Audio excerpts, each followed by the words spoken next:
DT, Robert Saleh spoke earlier today, and he was asked, is the game against the New York Jets in the season opener, is it personal? Here's Bob Saleh at the podium. I think when you got the schedule and saw the Jets as the first game, is that personal, or how did you feel about that? No, I've said it before. I'm appreciative for the Jets and everything that I had. It's been over a year and a half now. It's in the NFL. It's kind of like 10 years, but it's to be expected with the NFL, but didn't think anything of it. I don't buy for a second that this is not personal for Robert Saleh. I think he's trying to not create a headline in late May that surrounds his team. But the idea that this wouldn't be personal for Robert Saleh, come on. I know Saleh is a great guy by all accounts, super nice, all that.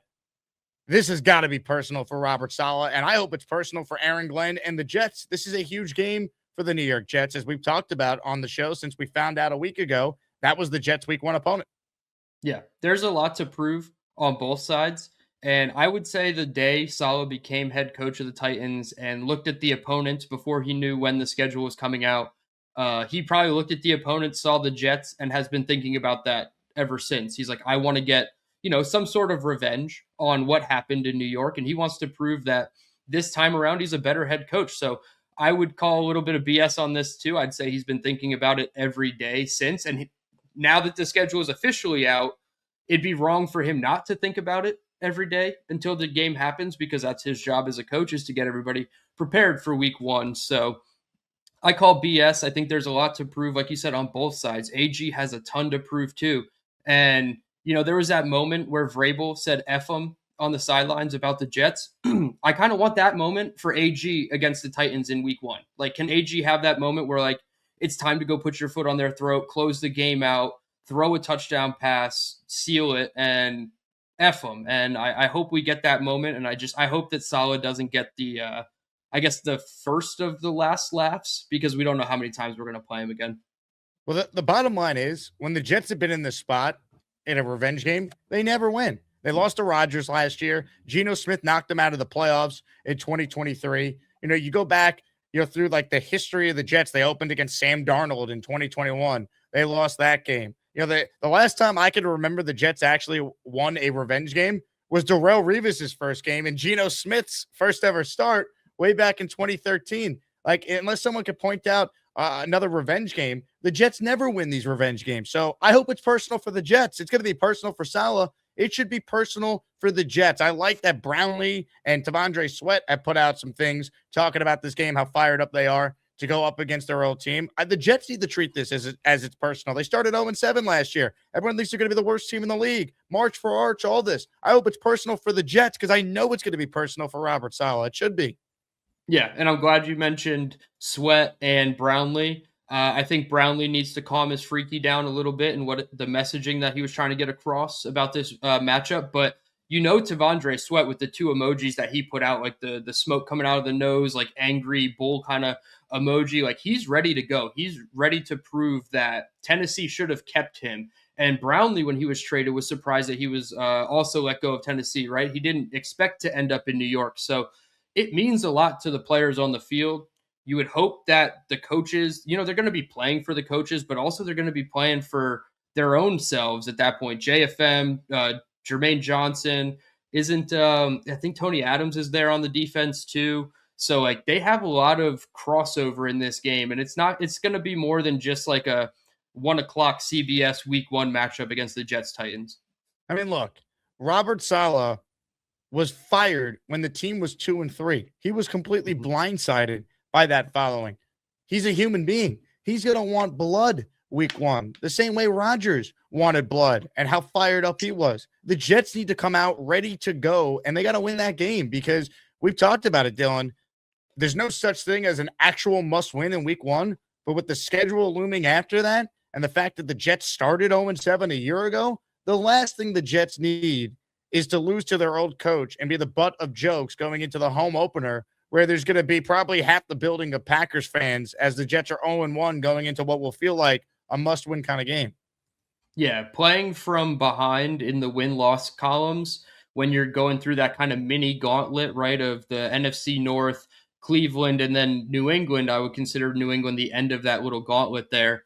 you can't start 0-1 and expect the team to show up with the best version of themselves in week 2. Now, you might get a little bit more motivated version of them in week 2, but coming off a win in week 1 with everything that we just laid out at stake, it's going to be personal. Like, that's going to be the momentum high that they can take into this, where they're not going to be favorites for the next 3 weeks until they probably go to Cleveland at home, or Cleveland comes to us at home in week 5. So go win a game that you probably shouldn't win, whether it's the Packers, the Lions.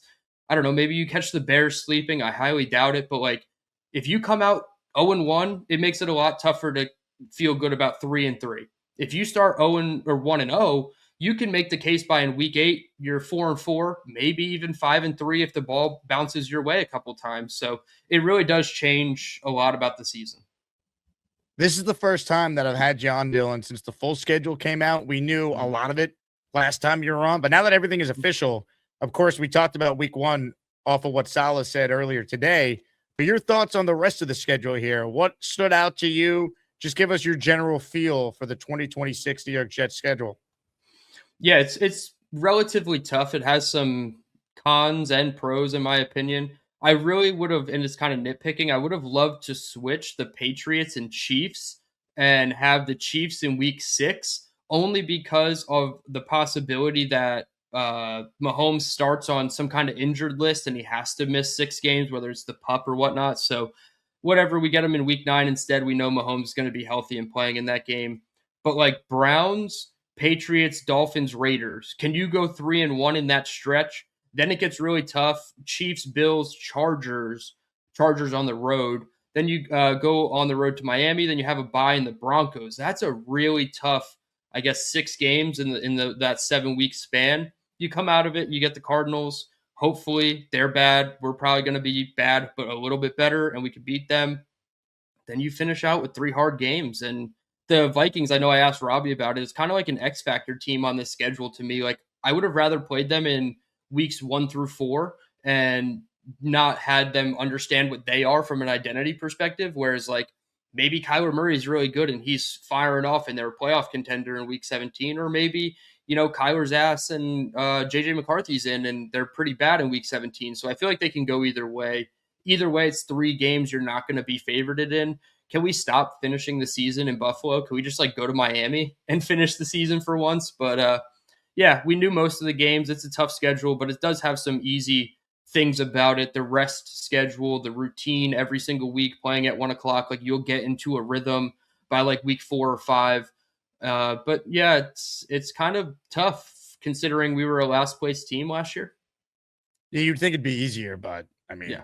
The divisions we place are tough. The AFC West and the NFC North, like those are 2 really tough divisions. Yeah, there's just nothing you can do about that. It is what it is. I mean, look, if you're Aaron Glenn, or find a way to win a game that you're not supposed to win early. Give yourself a real chance here to get people to buy in to what you're preaching, what your vision is for the team, because you lose to Saleh week 1 and it's going to get loud early, because you think about what the home opener is going to sound like. Leon with a comment here. The Jets lose week 1. Would Jet fans even show up for the home opener?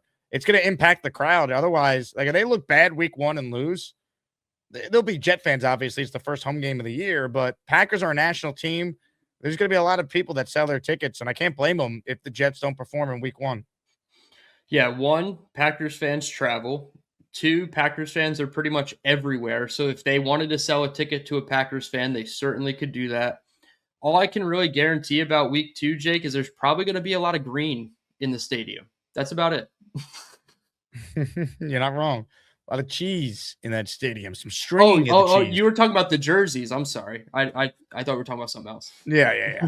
The Jake Asman Show is now presented by PrizePicks. PrizePicks is a daily fantasy app made simple. Just pick more or less on your favorite players' projections and build your lineup in seconds. Download the PrizePicks app today. Use code HMA to get $50 in lineups after you play your first $5 lineup. And PrizePicks is already offering NFL futures, including futures for New York Jets players. Take a look at the lineup that you see on the screen. Garrett Wilson, more than 4.5 reception touchdowns. David Bailey, he's going to have at least 7 sacks his rookie year. Arvell Reese, almost a Jet. I think he'll have at least 3 sacks in his rookie year with the Giants. That is a 3-pick power play, $10 to pay out $60. That is just an example of some of the lineups you can make over at PrizePicks. Make your own lineups today for any sport. Just download the PrizePicks app, use the code HMA, and get $50 in lineups after you play your first $5 lineup. It's from Mace B. Mace B, you're in the raffle for 2. Geno versus A-Rod touchdown race next season. Something to follow. Who's your money on? Are you surprised as I am that Rodgers wanted back with the Steelers and that they wanted them too? I'm not surprised because where were the Steelers' other options at quarterback, right? Like they hired Mike McCarthy, who still has a great relationship with Aaron Rodgers. And Aaron, I think, wants to still play. He won a division last year. He led a game-winning drive in the fourth quarter on Sunday Night Football to get them into the playoffs. He's obviously not what he once was at 43 years old, but he was competent last year with good coaching around him. So I'm not surprised at all that Rodgers is still playing. Who do I think throws more touchdowns this year? I think it's going to be Rodgers because I think at some point if the Jets are out of it, we're going to see Cade Klubnik play football. Yeah, that's always the potential, right? And Rodgers did say it's his last year. I would assume he's going to try to, muscle through all 17 games, hopefully more from their perspective as the Steelers. But looking at PrizePicks, because I took a couple of Rodgers and Geno more or less bets for the season, Rodgers was at 19.5 touchdowns and Geno was at 14.5 touchdowns. Now, are they assuming Geno's not going to play 17 games? Because that's less than 1 touchdown a game if he plays every single game of the season. So, like you said, if they pull the plug and go to Cade Klubnik or Bailey Zapp, God forbid, that'll change things. I would actually lean Geno. The Jets are going to be playing from behind a little bit more than I think the Steelers will be. We've seen Geno back end of the career. He threw for 50 touchdowns in those 2 first seasons in Seattle. Like, it's the potential's there. Rodgers has been going down a little bit. They've become a really run-heavy team in Pittsburgh. They have Rico Dowdle. They have, is it Kenneth Gainwell is the other guy? I think they got rid of him. There's another back that they have that they like a lot, but they're not going to make Rodgers throw it 500 times, whereas Geno might throw it 500 times. We don't know, but I would actually go Geno a little bit higher, but I'd be lying if I said I feel better about it. I just think the circumstances are going to be for Geno to have more opportunity to throw. I don't feel great about it either because Rodgers is old and can get hurt as well, but it is what it is. We'll see, but I'm not surprised Rodgers is playing again. I think that was the expectation the entire time.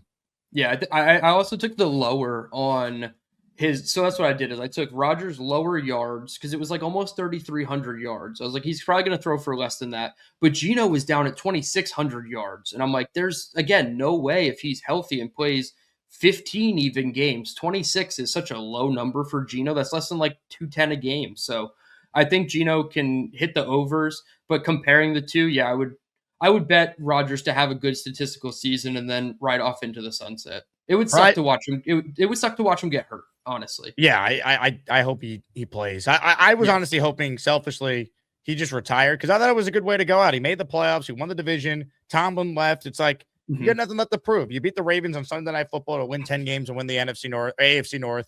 Who cares if you got dominated by a historically good Texans defense last year? I mean, they were one of the best defenses of the last 25 years in every metric. Like, I thought that would have been a good way to go out. I just hope he makes it through the year because I don't think the Steelers roster is that great. I think they're an older team. I don't know what McCarthy is. I think he's a good coach, but he's been away a little bit. So I don't know. I think the Steelers are good, not great. And I think we really find out how valuable Mike Tomlin was based on how they look this year. Yeah, and not to make it a Steelers pod, but I am interested to see what McCarthy's future looks like post Aaron Rodgers. We'll see if he really took the job just to coach Aaron Rodgers one more year. I know they did the unplug and plug back in after 30 seconds with Drew Aller, and they're rewiring his whole mechanics and fundamentals. But who knows? Like, does he have the stamina to develop another quarterback in his age? So it'll be interesting. But yeah, Rodgers last year, I think it'll be fun. We play him in the preseason, but we're not going to see him. He's not going to play. Yeah, there's no chance about that one. Hit the like button if you're just joining us. Comments, questions, super chats, cut the line. Dylan Tereman is my guest. Dylan, what do you make of the Jets being smitten with Cade Klubnik? Where are you at with Cade? Because it feels like a lot of Jet fans starting to feel good about Cade Klubnik getting an opportunity here. Yeah, I mean, when I did my film review of Cade Klubnik, it was like around this time, like July or August of last year. So it was only based on the 2024 tape.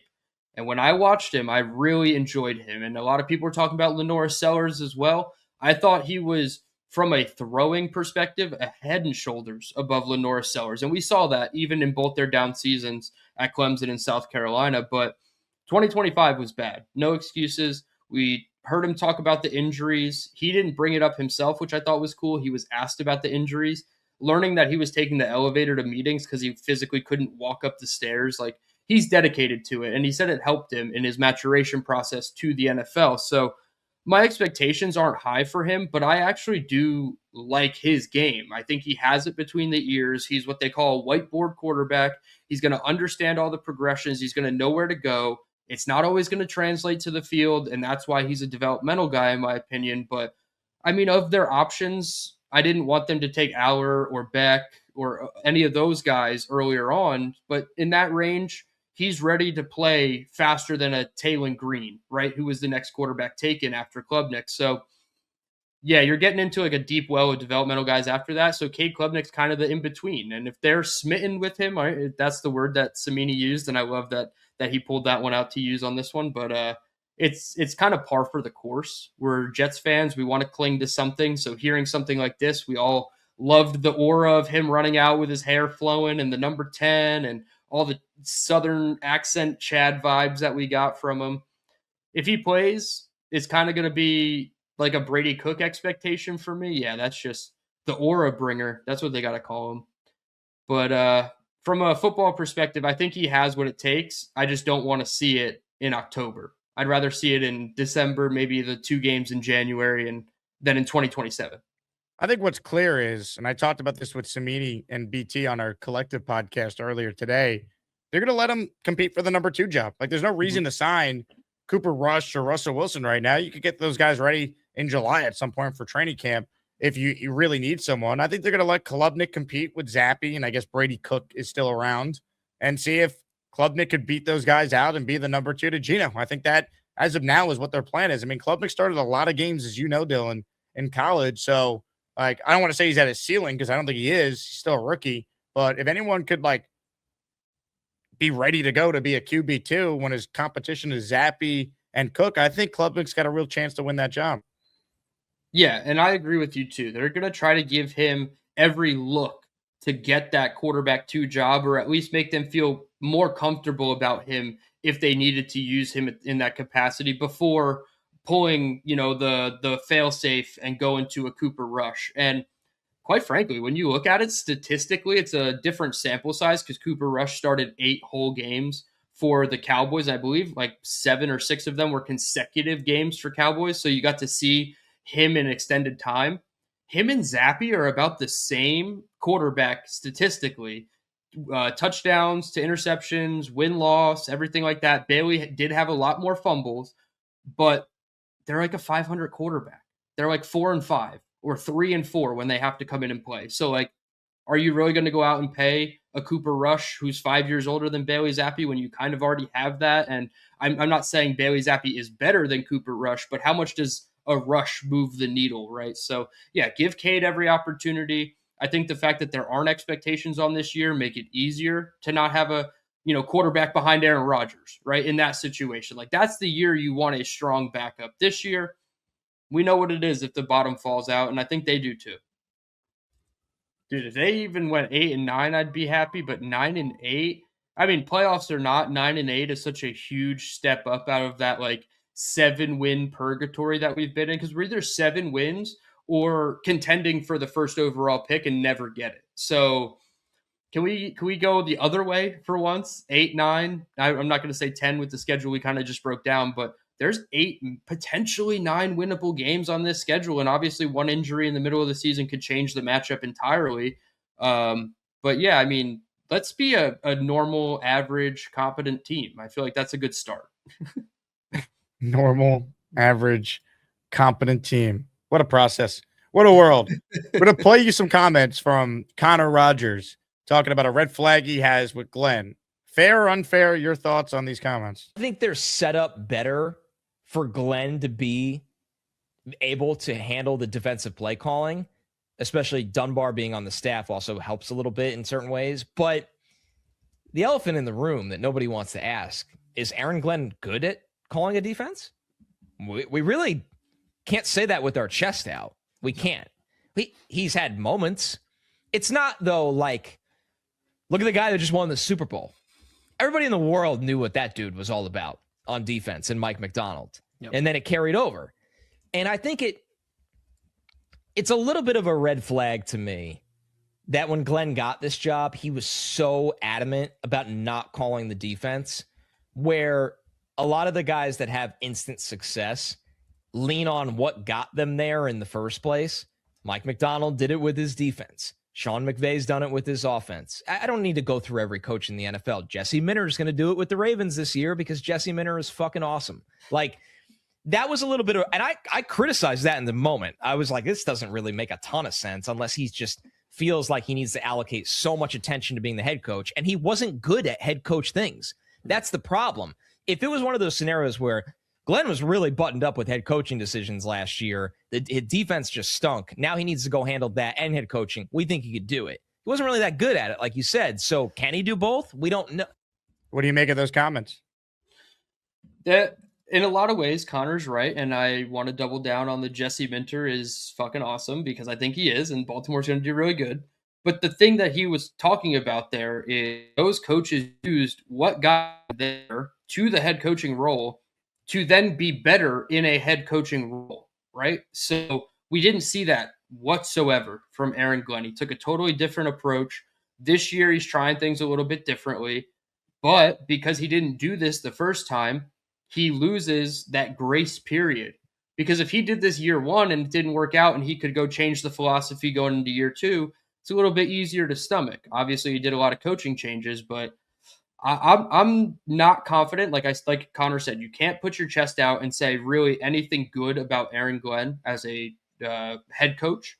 But as a defensive coordinator, there were moments where he showed he could do it. Now, you have to get most of those moments as a head coach to be successful. But I think it's going to go beyond just what his defense looks like.